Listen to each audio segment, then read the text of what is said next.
పిల్లలు road cross చేయాలంటే చాలా ఇబ్బందిగా ఉంది. మాకు కూడా చాలా ఇబ్బంది ఉంది. ప్రతి కాలనీ వాళ్ళు ఈ సమస్యను ఫేస్ చేస్తున్నారు. మా సమస్యలు జీహెచ్ఎంసీ వాళ్ళు ఏమీ పట్టించుకోవట్లేదు. ఏది చేసినా తూతు మంత్రంగా చేస్తున్నారు. దీనికంటే ఒక పరిష్కారం లేదు. ప్రస్తుతానికి ఫుట్పాత్ కానీ బ్రిడ్జ్ అన్నా కడితే కనీసం కొన్ని సమస్యలన్నా తీరుతాయని మేమందరం అనుకుంటున్నాము. లెక్చరర్స్ కాలనీలో ఎంబీబీఎస్ అమ్మాయి స్టూడెంట్ చనిపోయింది. వాళ్ళ డాడీ అంబులెన్స్ నుంచి ఆమె దహన సంస్కారం చూడాల్సి వచ్చింది. మేము కూడా రోడ్ క్రాస్ చేయాలి, మేము పెద్దవాళ్ళమే భయపడుతున్నాం. రోడ్డు పిల్లలు స్కూల్ నుంచి కాలేజ్ నుంచి వచ్చే వాళ్ళు ఎంత ఇబ్బంది పడుతున్నారో చూడండి. మా ఇంటి నుంచి బయటకు వచ్చిన వాళ్ళు సేఫ్టీగా ఇంటికి వస్తారన్న టెన్షన్తో ఇంట్లో వాళ్ళు ఉండకూడదు. ఇదైనా చూసి అధికారులు కొంచెం త్వరగా పనులు చేయాలని కోరుకుంటున్నాం. ముసలి ఎట్లా దాటుతారు, వయసు పిల్లలకే దాటడానికి వస్తలేదు రోడ్డు. ఇంత బిక్కుమంటారు అంటే అసలు ఏ క్షణంలో ఏమవుతుందో తెలియదు. ప్రతిరోజు ఎన్నో ఇన్సిడెంట్లు చూస్తున్నాం. బండి మీద ఇక్కడ పోవాలంటే అసలు భయపడుతున్నారు జనాలు. ప్రతిరోజు అవుతున్నాయి కానీ తెర మీదకి వస్తలేవు. వేయి మేము లైవ్లో ఉన్నాం కాబట్టి చూస్తున్నాం. ఎన్నో యాక్సిడెంట్లు అవుతున్నాయి. ఇక్కడనే పక్కకు వైన్స్ ఉంటుంది. ఆ వైన్స్ ఆయన మొత్తం రోడ్డు మీద పెడతాడు. బండ్లు కాలనీలకు మహిళలు రావాలంటే భయపడుతుంది సార్. ఈయన ఐశ్వర్య యాక్సిడెంట్ కేసులో నేను ప్రత్యక్ష సాక్షిని అండి, ఐ విట్నెస్ని. సో ఆ రోజు డిమాండ్ చేసినట్టే మేము కూడా మళ్ళీ అదే డిమాండ్ చేస్తున్నాం అండి.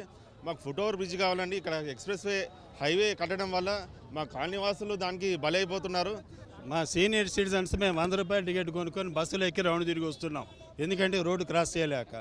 కానీ ఆ రోడ్డు ఈ ఫుట్ ఓవర్ బ్రిడ్జెస్ అవి వచ్చేప్పటికి ఏంటంటే ఇంకా చాలా టైం పడుతుంది డెఫినెట్గా.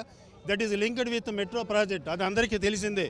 అంటిల్ దెన్ ఏంటంటే రోడ్డు లెవెల్ క్రాసింగ్ దగ్గర ఈ రంబుల్ స్ట్రిప్స్ అనేక వేసినట్లయితే అట్లీస్ట్ స్పీడ్ కొంచెం రెడ్యూస్ అవుతుంది.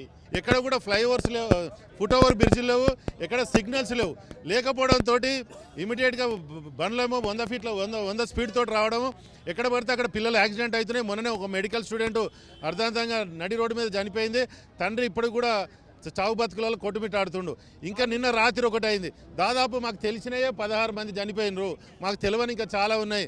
అన్వోన్ బాడీలు అయిపోతూ ఉన్నాయి. ఇది మొత్తం కూడా ప్రజలకు ఎవరికి విజయవాడలోకి ఎక్కడోళ్ళకి న్యాయం జరుగుతుందేమో కానీ మాకు మాత్రం 5 వాళ్ళకి మాత్రం కొద్దిగా ఇది రావణ కాష్టంలోకి ఏమైతే.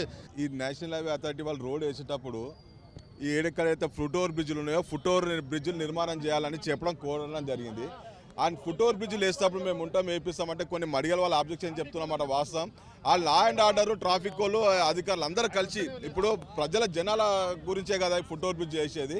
వాళ్ళందరూ కోఆర్డినేషన్ తోటి మున్సిపల్ అధికారులు అందరూ కోఆర్డినేషన్ తోటి ఆ ఫుట్ ఓవర్ బ్రిడ్జ్లు వేస్తే ఈ జనాలు చచ్చిపోతుండే.